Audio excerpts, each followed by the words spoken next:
पूरे परिवार ने अपना पैसा और धंधा खो दिया। वो व्यक्ति भारत का राष्ट्रपति बना और मिसाइल से लेकर सैटेलाइट्स तक लॉन्च किए। ये है the missile man of India, doctor APJ Abdul Kalam की अद्भुत कहानी, और आप देख रहे हैं ग्लोबल कहानियां।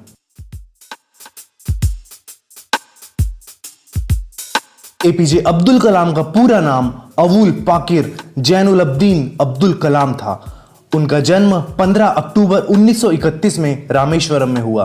अब्दुल कलाम का जन्म एक तमिल मुस्लिम परिवार में हुआ था।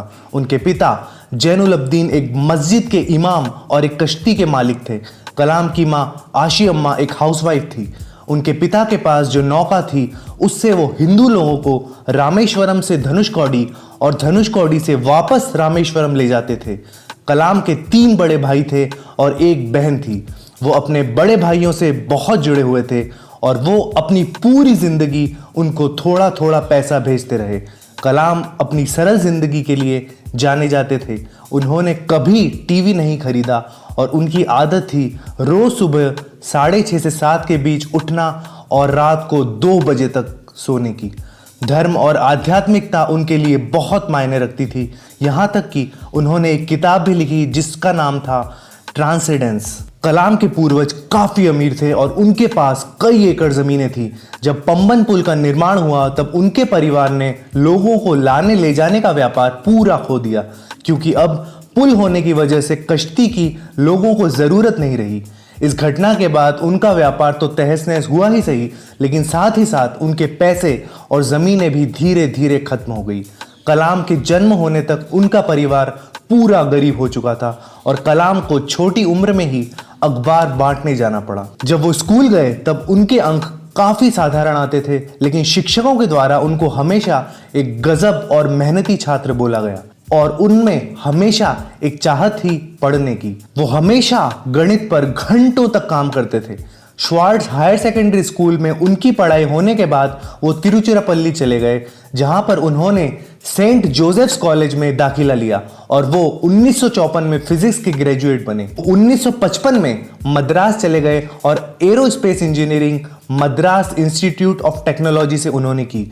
जब वो प्रोजेक्ट पर काम कर रहे थे तब उनके कॉलेज के एक अध्यक्ष ने उनकी प्रगति देखी और वो उससे बिल्कुल प्रभावित नहीं हुए और उन्होंने कलाम को बुलाया और बोला, अगर तुमने 3 दिन के अंदर अपना प्रोजेक्ट पूरा नहीं करा तो तुम्हारी स्कॉलरशिप वापस ले ली जाएगी। कलाम को इंडियन एयरफोर्स ज्वाइन करने की बहुत इच्छा थी, लेकिन वो सिर्फ एक पोजीशन से रह गए। वो 9वें स्थान पर थे और सिर्फ 8 पोजीशंस खाली थी। मद्रास इंस्टीट्यूट ऑफ टेक्नोलॉजी से 1960 में पढ़ाई खत्म करने के बाद कलाम एरोनॉटिकल डेवलपमेंट एस्टेब्लिशमेंट के साथ जुड़ गए। वहां पर वो एक साइंटिस्ट की तरह जुड़े। उन्होंने अपना करियर एक छोटे होवरक्राफ्ट के डिजाइन से चालू किया। कलाम इनकोस्पार कमेटी में भी शामिल थे, जहां उन्होंने विक्रम साराभाई के अधीन काम किया। विक्रम साराभाई एक बहुत ही जाने माने स्पेस साइंटिस्ट थे। फिर 1969 में कलाम को इसरो यानी इंडियन स्पेस रिसर्च ऑर्गेनाइजेशन में तबादला हो गया। इसरो में वो इंडिया के पहले सैटेलाइट लॉन्च व्हीकल जो कि SLV-3 में प्रोजेक्ट डायरेक्टर थे। इस व्हीकल ने रोहिणी सैटेलाइट को धरती के ऑर्बिट में रखा। कलाम ने फिर एक्सपांडेबल रॉकेट प्रोजेक्ट पर अकेले ही काम करना शुरू कर दिया, लेकिन 1969 में भारत सरकार ने उनके प्रोजेक्ट को अनुमति दे दी और कहा कि उनके प्रोजेक्ट पर एक टीम भी बनाई जाए। 1963 में वो नासा रिसर्च सेंटर में भी गए। राजा रामन्ना ने कलाम को बुलाया भारत का पहला परमाणु परीक्षण स्माइलिंग बुद्धा को देखने के लिए। कलाम ने प्रोजेक्ट डेविल और प्रोजेक्ट वैलिएंट पर भी काम किया और इन प्रोजेक्ट्स में उन्होंने बैलिस्टिक मिसाइल्स बनाई। यूनियन कैबिनेट ने कलाम के प्रोजेक्ट्स को अनुमति नहीं दी थी, लेकिन फिर भी प्रधानमंत्री इंदिरा गांधी ने गुप्त रूप से उनको धन दिया ताकि उनके एरोस्पेस के प्रोजेक्ट्स पूरे हो सके। कि जो उन्होंने रिपोर्ट दी है वो गलत है, लेकिन फिर चिदम्बरम और कलाम दोनों ने इस बात को खारिज कर दिया। फिर कलाम की जिंदगी में एक बहुत ही बड़ा मोड़ आया। 10 जून 2002 को एनडीए यानी नेशनल डेमोक्रेटिक अलायंस ने कलाम को राष्ट्रपति के लिए नॉमिनेट किया। समाजवादी पार्टी और नेशनलिस्ट कांग्रेस पार्टी दोनों ने इस बात का समर्थन किया और फिर वो भारत के 11वें राष्ट्रपति बने। 2002 में चुनाव हुआ और कलाम ने विशाल जीत हासिल की। उनको 9 लाख से भी ज्यादा वोट्स मिले और उनके प्रतिद्वंदी लक्ष्मी सहगल को करीबन 1 लाख वोट ही मिल पाए। ये जीत बहुत ही बड़ी जीत थी। कलाम को भारत का सबसे बड़ा सिविलियन सम्मान भी दिया गया, भारत रत्न। भारत रत्न के साथ साथ उनको पद्म विभूषण और पद्म भूषण से भी सम्मानित किया गया।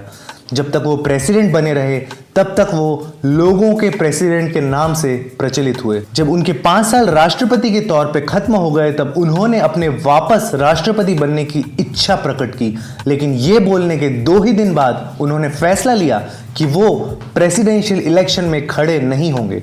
इसके बाद वो शिलोंग, इंदौर और अहमदाबाद के IIM के विजिटर प्रोफेसर बन गए।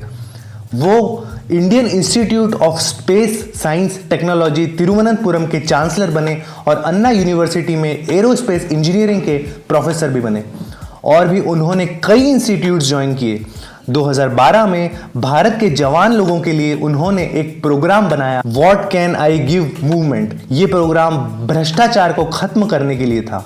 कलाम ने काफी सारी बुक्स भी लिखी, जैसे India 2020, wings of fire, ignited minds, और ये सारी बुक्स काफी पॉपुलर हुई। 27 जुलाई 2015 में कलाम शिलोंग चले गए, जहां पर उनको creating a liveable planet earth पर लेक्चर देना था। ये लेक्चर उनको IIM शिलोंग में देना था। जब वो सीढ़ी चढ़ रहे थे तब उनको कुछ बेचैनी सी हुई और ऑडिटोरियम में जाने के बाद उन्होंने थोड़ा आराम किया। 6:35 पर लेक्चर शुरू होने के सिर्फ 5 मिनट ही हुए थे और वो गिर गए। उनको फिर बेथनी हॉस्पिटल में भर्ती कराया और वो 7:45 पर दुनिया छोड़कर चले गए। उन्होंने अपने आखिरी शब्द श्रीजन पाल सिंह से बोले। उन्होंने कहा, funny guy, are you doing well? APJ Abdul Kalam सबके लिए एक प्रेरणा का स्रोत बने हुए हैं, खासकर युवा उनको अपना आइडल मानते हैं। तो ये थी डॉक्टर APJ अब्दुल कलाम की कहानी। तो आप और किस व्यक्ति की कहानी चैनल पर देखना चाहते हैं, कमेंट सेक्शन में बताइए। वीडियो को लाइक करें और सब्सक्राइब करें।